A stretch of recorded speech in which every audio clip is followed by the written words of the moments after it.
Bismillahirrahmanirrahim. Hi and Assalamualaikum. So inshallah today our group will present about halal logistic industry in Malaysia that include the industrial development, certification and regulatory framework.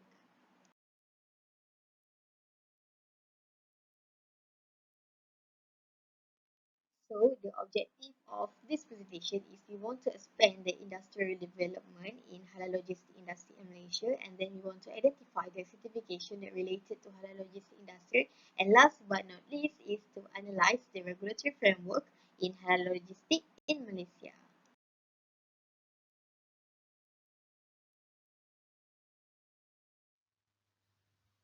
Bismillahirrahmanirrahim. My name is Humaira Binti Muhammad Adib, and I am going to talk about the introduction for our presentation.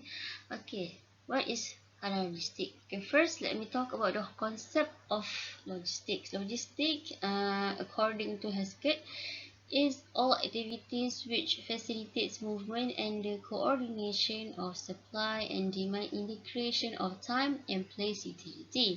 It is also can be defined as the process of planning, implementing and controlling the efficient, effective flow and storage of goods, services and related information from the point of origin to the point of consumption for the purpose of conforming to customer requirements.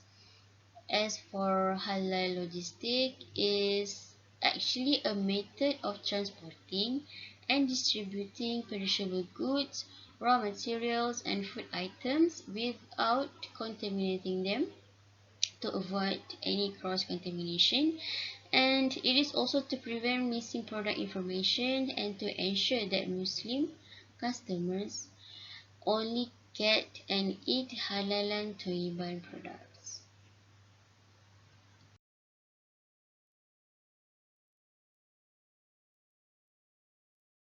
We go to literature review. The first literature review is halal logistics. According to research by Suhaiza Zailani, Shima Zafarzadeh, Muhammad Iran Manesh, Davin Iqbin and Nur Izzatul Irani Salim in 2018, halal logistics is essentially the act of distributing halal food along the halal supply chain. Hence, all the phases of transportation, warehousing, material handling, and procurement is part of the core logistics and must be compliant with Sharia in order to avoid contamination during distribution.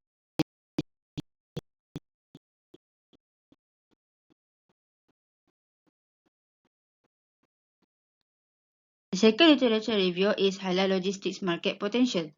Muhammad Shazwan Abu Talib and Abu Bakar Abdul Hamid 2014 research found that the rise in world Muslim population signifies encouraging and massive market potential, which Malaysia will enjoy the spillover effects. The Malaysian Investment Development Authority estimates that the global halal food industry is worth between 600 billion US dollar to 2.1 trillion US dollar. Furthermore, the current global retail sales in food product alone are worth 3.5 trillion US dollar, and with annual growth rate of 4.8%, it is projected to be worth 6.5 trillion US dollar by the year 2030. This puts Malaysia in a good position to become the force in halal market as well as halal logistics industry.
Rohana et al. Says that in producing a halal product, the most important element is monitoring the transportation activities, which means it must comply with the principle of Sharia, because there is a risk of cross-contamination of halal product with non-halal product during the transportation operations.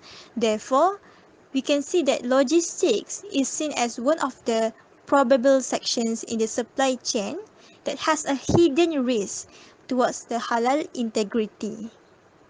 As we are talking about halal logistics and also halal certification, let's see what halal certification means. Halal certification is a document, logo, or trademark issued by an Islamic organization certifying that the product or service is in compliance with the Islamic guidelines. So that means it is a trust mark, or we can say a label that provides another dimensions for firms to produce, market and sell their product and services. And now, halal certified products are widely preferred among customers because it symbolizes quality, hygiene, safety and wholesomeness. There are also papers that touch on the role of government in promoting halal logistics. So the first one, government has a role in the regulation. They establish halal logistics standards and certification legislation.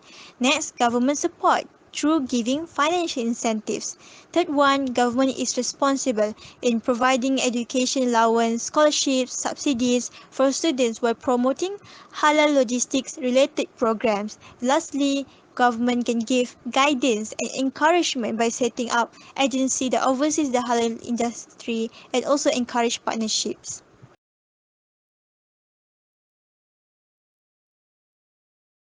Assalamualaikum warahmatullahi wabarakatuh. My name is Haziratun Najihah, Binti Akahsah. I represent about element halal logistic. Okay, element halal logistic had highlighted and defined 6 dimensions of halal integrity risk. This is include production, raw material, food security, outsourcing practices, service, and logistic. Okay. And the main point important principle that should be focused on that the product should not at any time be contaminated with non-halal product. And usually the problem come at the transportation, which is there are risks of cross-contamination of halal product with non-halal during transportation operation. Masuk kat sini, selalu ada masalah risiko dekat pencemaran produk halal dan bukan produk halal semasa dalam operasi pengangkutan. Ini disebabkan oleh biasanya sebab berkongsi kontena, lepas tu berkongsi bekas dan juga tempat transit dan sejarah pembekal. Ia menyebabkan antara barang halal dan bukan halal dalam bekas yang sama, meningkatkan risiko terhadap integriti halal. Okay, next is Halal Logistic Initiative and Food Integrity. Okay, from Malaysia government regarding the halal logistic operation could be seen through 3 sectors, which is first Halal Logistic Standard on Transportation MS 2400 and initiative offer for halal business and also ICT application and halal program initiative. Next is Halal Logistic Service Providers, short form as LSP. Okay, for information in Malaysia, semua LSP is Halal Jakim Certificate Logistic that are provide and also apply for halal logistic standard yang cover transportation, warehouse and also retailing. And the organization must establish and apply traceability system that enables the identification of goods or cargo in the transportation chain service, the identification of the inbound goods and or cargo for the processing stage from the immediate suppliers and distribution routes at destination of the goods and or cargo. Next is food integrity. Even though kita mengetahui Malaysia ni memang negara Islam, tapi no doubt should be placed on how the food and halal stuff are handled. Still, the severity of the halal logistic need an immediate attention due to pressure from government and consumer. Problem like misleading in the labeling of the food appears to be just the tip of the iceberg. However, if the related issue are not being tackled properly and the risk is not being mitigated, they may create a significant impact towards the health, safety and belief of the consumer. Next is Halal Initiative Program. Okay. All halal LSP were being provided with many programs and training related to ICT adoption in halal sector. Okay. Latihan LSP tu juga telah membantu mengenai cara mematuhi halal standard logistik terutamanya dekat Malaysia. Dan juga inisiatif ni memberikan kesedaran dan pengetahuan di kalangan para pekerja dalam menguruskan halal produk halal, dalam memastikan produk halal tu berkesan. Okay. Dan juga in Malaysia context, most of the LSP will send their halal officer to join the halal training course once a year to master in halal transportation issue, especially on sharing container, lack of visibility across and entire supply chains, include poor container identification, segregating allocation between halal and non-halal product in same container for contamination avoidance. Next is incentive for halal business and ICT. Okay, most halal LSP desire various and appropriate support from the government.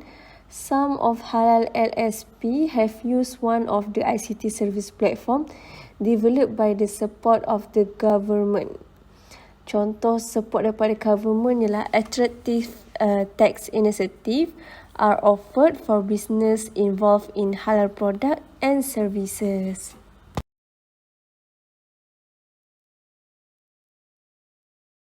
Next, for certification in halal logistics, there are two Malaysian standards involved in halal logistics, which are MS 24000 and also MS 19000. For MS 24000, it covers three parts, which are transportation in part 1, part 2 warehousing, and also part 3 retailing. All of these standards, MS 24000, part 1, 2 and 3, it specifies for the management assurance of the halal integrity of products, goods or cargo that are being handled through the various mode of transportation, the management at the warehouse and also at the retailing stage. For MS 19000, it is for Sharia-based quality management systems, and the last one is the IHIS 0100-2010 logistic made by International Halal Integrity Alliance that provide accreditation to the halal logistics service provider which comply to its standard. IHIS also covers the requirements and procedures related to warehouse, transportation and also terminals.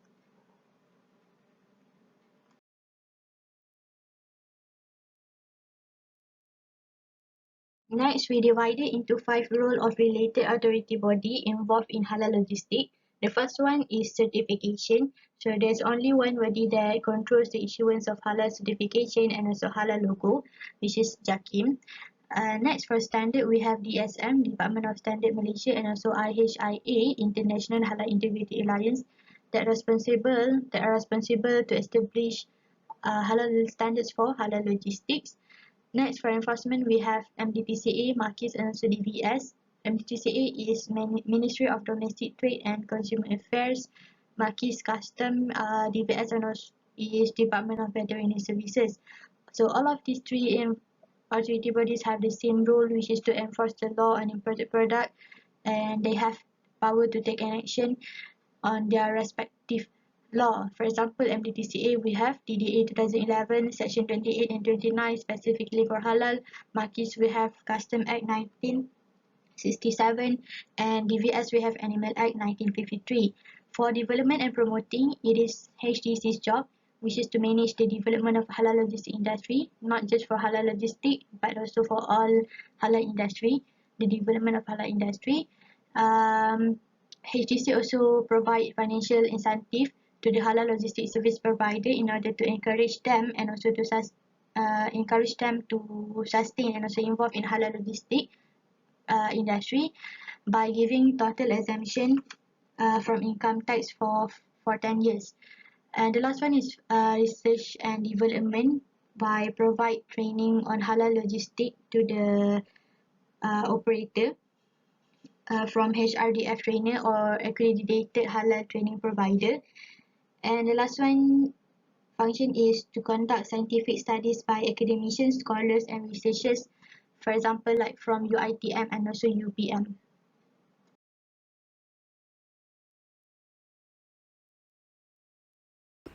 Okay, next is issue of halal logistic. First is lack of enforcement. Among the major findings are lack of enforcement by JAKIM, lack of assistance by related agency, and also lack of collaboration among the halal certification authorities and slow process of certification. And other claim on the insufficient IT support for the database and information system that lead to lack of capacity to execute duties and responsibility, especially on halal logistic. Next is basic needs for halal implementation.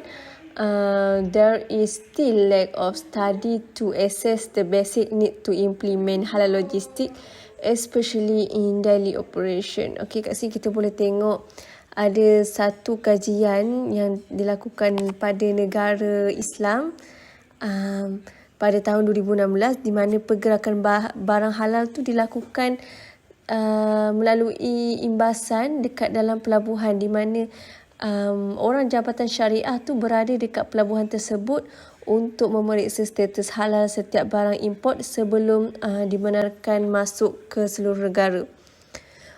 Mungkin negara Malaysia boleh contohilah cara dorang. Lagipun cara tu tak memerlukan alat ataupun alat mahal untuk melaksanakannya. Sekurang-kurangnya kalau Malaysia ikut macam negara Islam tu, maybe dapat menyaring produk tu dengan betul dan dapat mengesahkan produk halal tu dengan betul. Dan dalam masa yang sama, keyakinan masyarakat terhadap penggunaan produk yang diimport adalah tinggi walaupun produk itu terdapat dalam pelbagai tanda logo. Kan logo daripada barang-barang import kan, logo yang berlainan daripada logo JAKIM. Jadi bila Malaysia mencontohi amalan negara Islam tersebut, maybe dapat tambahkan lagi lah keyakinan kita, even though logo yang datang masuk kat negara kita tu logo yang berbeza macam tu. Okay, lastly is packaging. They mention that halal certification on the packaging, the halal method of product handling and halal traceability of the packaging face major challenges. Disebabkan product with a halal logo are still doubts, especially on the Sharia compliance. Ini disebabkan oleh terlalu banyak versi of halal logo yang berada dekat dalam market. Okay, dan persoalan ni semakin tertanya-tanya, adakah halal logo ni being printed on food are permissible and lawful. The process of determining the sources of halal cannot be done by each individual. Okay. Therefore, halal JAKIM sepatutnya perlu ada di setiap tempat untuk membuat spot check barang-barang yang datang daripada luar negara, barang import, untuk memastikan halal logo itu adalah halal logo yang disahkan oleh JAKIM, okay? Supaya untuk mengelakkan halal logo yang ditipu ataupun dipalsukan. So, at the conclusion, the halal logistic in Malaysia play a main role to ensure that the product travels safely from any potential contamination and risk from prohibited sources, and how the goods are managed. Because the fact that not only Muslim consume and prefer the halal food products, thus the implementation, the enforcement, and the integrity of halal supply chain is crucial towards the successfulness of halal logistics in Malaysia. So that's all from us. Thank you.